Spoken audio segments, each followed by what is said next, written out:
Hello, my name is Menzim Kwanzaa, and welcome back to another episode of the Menzim Kwanzaa podcast. For those of you guys watching on YouTube, you guys can see that I have a very, very special lady across me. She's very bright, very, very bright. She's wearing yellow. She's another skin tone, and her name is Dominique. And yeah, she's just gonna tell us who she is, and then we'll kick off the conversation from there. Dominique. Oh, hi. Okay, She's so well, nervous. I am incredibly so.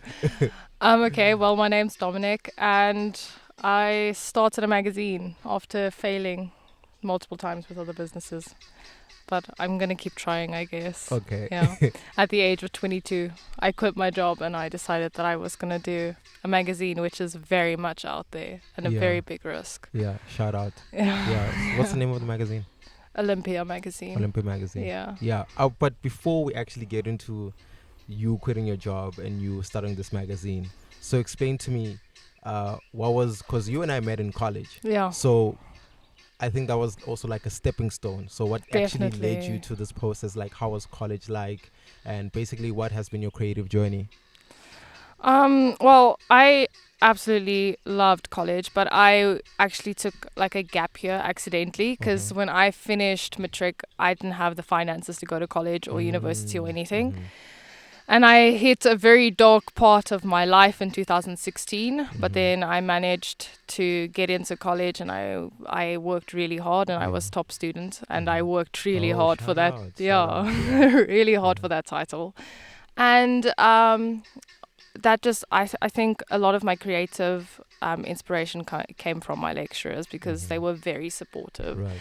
And yeah, then I started working as an intern for a really high end Mm. design studio. Mhm. Then I moved to Poch and then I worked as a social media manager. And I honestly realized that that wasn't what I wanted to Right. do. It just wasn't my vibe. Mhm. So I came back to Nelspruit and obviously quit that job and I came back to Nelspruit and now I'm here doing a magazine. Yeah. So So I just want to quickly go back into 2016. That's if you're willing to share, you know. go for it. In 2016, what was that dark cloud that you were going under? Oh, definitely depression. Yeah. That was it, especially because I hadn't been diagnosed. So Mm. honestly, I was just in a dark pit and I didn't understand why. And I ruined a very Mhm. important relationship of mine because of Mhm. it, because I didn't understand it. And I ended up Wow. drowning that person because Mhm. I was drowning. And then I got institutionalized. Mhm. What And does institutionalized mean? I went to the mental psych ward. Oh, okay. Okay. Yeah, Yeah. for I think like a month or so. Mhm. And that was actually an incredible experience for Yeah. me. And it really did me so well. And I needed that escape and I needed that help and I needed to understand Mhm. what was wrong with me. And I Right. got diagnosed with major depressive disorder. Mhm. And since then, it's been a lot easier for me to go through these dips and understand that Mhm. that's not my fault. It's just a chemical imbalance in my brain. Mhm. So it's a lot easier for me to handle things, Right. knowing that I have a medical diagnosis for what's wrong with me. Mhm. So So yeah. I just want to ask an interesting question. So do you think that that also propelled you in a way now that you know what you're going through in terms of mental health? Do you also think that also prepared you for your creativity, especially now going to college and then now winning a top student award? Absolutely. I think it also inspired a lot of my poetry that I wrote Mm. because Mhm. I think that I found an outlet in that. And I think also a lot of the times when I'm mentally beating myself Mhm. up, I try and kind of get back at myself by succeeding in life and Right. being like, okay, well, you're not that bad because look at what you're succeeding at. Mhm. So I think Mhm. that's what really pushed me to working and being the best version of myself and being the best in the class because Mhm. I needed to achieve for myself. Yeah. Yeah. So with major depression disorder, is Yeah, that what it's MDD. MDD, Yeah. right? If for someone out there who does not know what that is, right? Can you please explain that to us? Number one, and number two, what were the daily things that you personally had to deal with in terms of that mental health? One of the biggest issues for myself when it comes to MDD is low motivation. Like that is not something I will literally stay in bed for Yeah. weeks at end. I will So do this is that. not procrastination at No, all. no, It's just okay. it's just such a low motivation to do anything. Um, Something that I used to struggle with also is a lack of hygiene because you start staying in bed, so you start not showering Oh. and not getting up and not Yeah. eating, and so you start really deteriorating personally as well. But yeah, MDD is basically well, it's different for everyone, but in my case, it is a chemical imbalance, which means that either at times my brain doesn't produce serotonin at all, or it doesn't produce enough for me to actually feel the happy hormone, because Oh, okay. serotonin is Okay. a happy Okay. hormone. So it just doesn't produce it the way that it should. Yeah. So chemically, my brain is not doing what it should. Right. Um, so it just makes me extra sad all the time. Shoosh. Yeah. It sounds so dark. No, I it can is. imagine like what poems do you write? Like No, it's dark. No, it's definitely dark. But you know what? If it wasn't for me actually getting into poetry, and it was thanks to you Yeah. actually in doing that poetry slam and everything, it was fantastic. It really gave me the freedom to start expressing myself and getting an outlet Yeah. for my really dark thoughts. Because now I get to write them down, and I get to write it down in a way that's actually beautiful. So in poetry as a channel to channel these type of emotions, and I imagine that it segued into something else, right? So what were the conversations that you were having with the people that are closest to around you who did not know what you were going through, and then now let's say now I'm hearing your poem and I'm like, Dominique, I did not know you were going through this. Like, how were the conversations like in terms of mental health back then? I think I never really spoke about it. I'd be like, no, it's fine. Don't worry. No, it's just a poem. Don't worry about it. It's just some, I made it up. It's okay. Yeah. But now one of the most important things that I've started to explain to people, and it's not necessarily the way that it is, but it is a lot more easier for people to grasp Yeah. what I mean when I use this analogy. And it's that I say that mental illness, or specifically now, if I explain my depression, I say it's like a diabetic. They can't produce insulin, so they need help. That doesn't mean that once they get medicine that the diabetes stops, because it doesn't. And I said that's exactly the same with depression. We don't really produce the chemical that makes you happy, and even if you do have medication, that doesn't stop the depression. It's still going on. You just have a little bit of help. So that's how I explain it to people, to understand that it isn't all in the mind, even though it is a mental illness.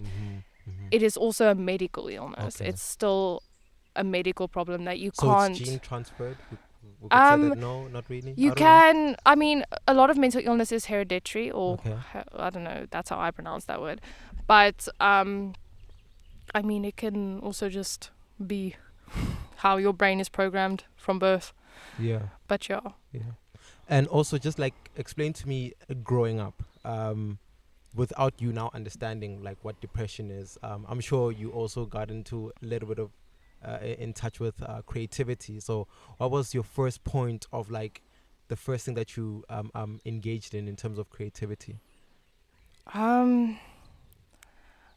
The first thing that I can remember, and it's probably not the first thing that happened, but the first thing that I can remember is when I was in like grade 1 or 2. Yeah. We used to go to aftercare, and I started drawing horses for some reason, and I thought that I was brilliant at it. It's probably horrible now. I can't draw horses. I don't know why I thought that I could, but I was so inspired by my own horse drawings that I just wanted to continue doing that. Right. So yeah, and I really enjoyed art class in school. It was probably the best thing for me. So what subjects would you take? Well, in high school we didn't have arts as an option, so the closest I got is EGD, and I failed bad. I got like 13%. So I I dropped that one at like the end of grade 11, and the first exam that I wrote in biology was the end exam in grade 11, because I dropped EGD because I couldn't physically do it. I couldn't do the perspectives of things. No, it's not for me. Right. So you just like generally full on creative, or just like without any logic per se? yeah. Yeah. Yeah, one of the biggest things that I got in trouble for in EGD is that my drawings were too messy because there were pencil lines everywhere and they were like.